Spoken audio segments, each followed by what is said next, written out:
Good morning, middle schoolers, and welcome to a very quiet and very dark classroom. Doesn't get a better example than this on how you have to be a little bit flexible when you're a middle school teacher in the age of COVID-19. And welcome to Mr. Forbes' class here. We're going to be going through a little bit of what you need to know for this class, keeping it nice and simple. And when I do these videos and I throw them out there, I try and keep them to 10 minutes or less. So welcome to room B1. If you check out what's on the board, I've got 3 things of notes behind me. You don't have to take notes today, but I will tell you what you're going to need to be successful this year in 2021 school year. First of all, my website. I have a website out there that I'll maintain, pacificascience.org. It's really easy to find. All it is really is a Google blog. And I've left some of my notes up there from last year so you can see a little bit about my teaching style and some of the notes that I've put out there on YouTube. You can check that out anytime, and if you need a refresher on where we've been in class, it's a really good thing because it's organized chronologically. That means in time order. Our class schedule means that Wednesdays will be the main time for me to catch up on emails, although I always try and get back to everybody that emails me within a 24-hour period. However, with distance learning, sometimes there's a big flood of emails that come in. So when I can't get back to you in 24 hours, certainly Wednesdays are our day to catch up on those sorts of things.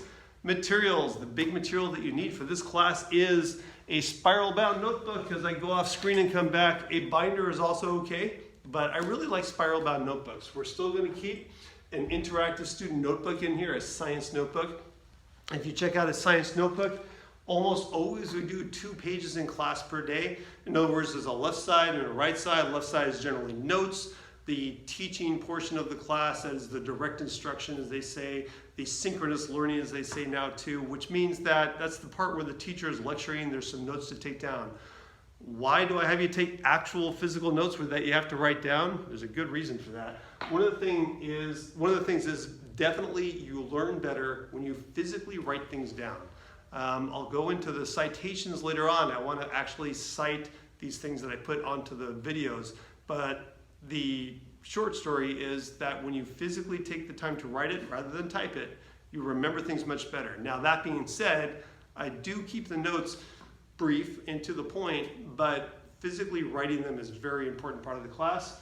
The KISS principle, keep it simple. Keep it simple. There's a lot of great tools out there right now, and I plan to use quite a few of them electronically to get the information across, but also I like to keep it very, very simple. Colored pens and pencils, usually I just use 4 main colors, but it's always important to put color into your notes. We'll talk about that because it helps you remember things, helps you make the notes yours. And the nice part about a interactive student notebook is it's yours to keep after you leave this class. We'll get to the high school portion later. And then finally, a calculator, math and science. You notice I put math and science up here together. A little bit later, maybe on a next video, I'll go around the room with my camera phone here and show you some of the things that are up on the wall. But the posters that are up, are there for a reason. Some of the posters I have to my left, which I'll show you in a little bit, are on order of operations, how we do integers, how we deal with exponents. Really important. Math and science really just go along together. If you check out the video quality right now, because we have no power, I'm physically moving my little iPhone around so you can see the 3 pages of notes. A little bit about my teaching philosophy. One of my very favorite quotes from someone who studied California deeply was John Muir. He says, when we try and study any one thing, we find it connected to everything else in the universe. That is one of my very favorite quotes because it's so true, especially when we're looking at the science standards and how it relates to us. Look at us right here. I'm in a dark classroom because we're having power outages right now. So the Sierra Nevada example, the power is out today. One of the student questions that we ask, one of the leading questions that we ask during one of the days, I think it's scheduled for around October when we do energy, but where do we get our energy? When you flip on a light, if you can't flip on the lights right now, they don't work. But when you turn on a light switch, when you plug in a phone, where does that electricity come from?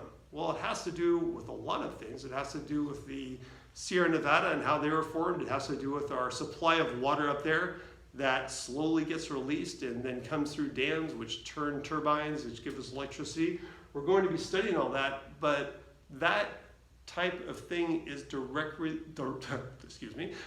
related to what we're doing here in this class. I love science, of course, that's why I teach it, but also I just love the subject. And I always find it constantly fascinating, constantly interesting.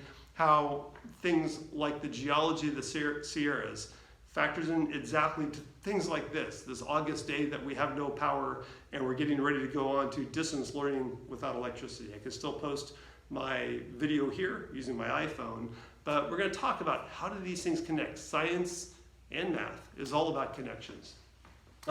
Most days begin with current events. This goes back into that. Current events are critical in this class. One of the things that I find incredibly important in any teaching, no matter the subject area, English, math, science, social studies, is seeing how what you're learning in a classroom relates to the larger world around us. Yes, we're here in Pacifica, California, but everything that we're learning in this little contained classroom isn't just to be memorized and put on a test and then that's it and forgotten about. The things that we're learning here have real connections to everything in the real world. And I say real world in quotes here.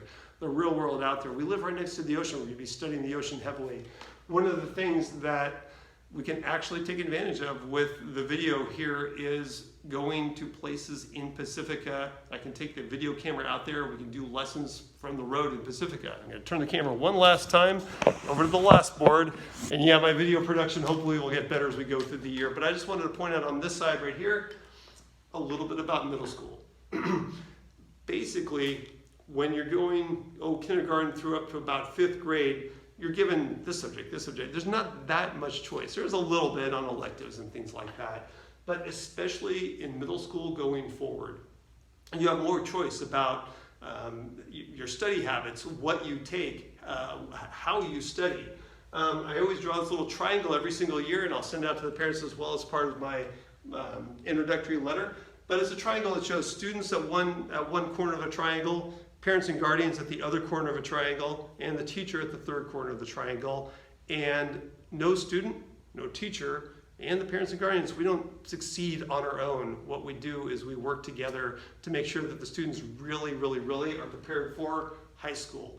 I don't know if you can see it on this camera the way I have it right now, but high school is my goal as this middle school teacher is to really make sure that you're prepared for the rigors of high school. High school is 4 years and it goes quickly. Take it from me, I've got a senior in high school at home. My daughter's a senior in high school now, and my son is a 7th grader, which happens to be the level of science I'm teaching this year.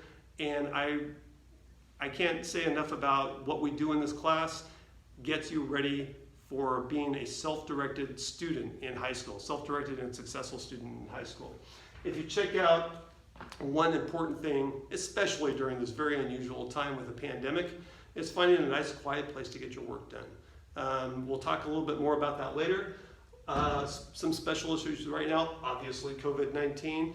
Back in March when we went to distance learning, it was extremely unusual for everyone. Parents, teachers, students, we're all trying to scramble to get ready. Okay, how do we do this in a distance format that's going to help our students get ready for high school?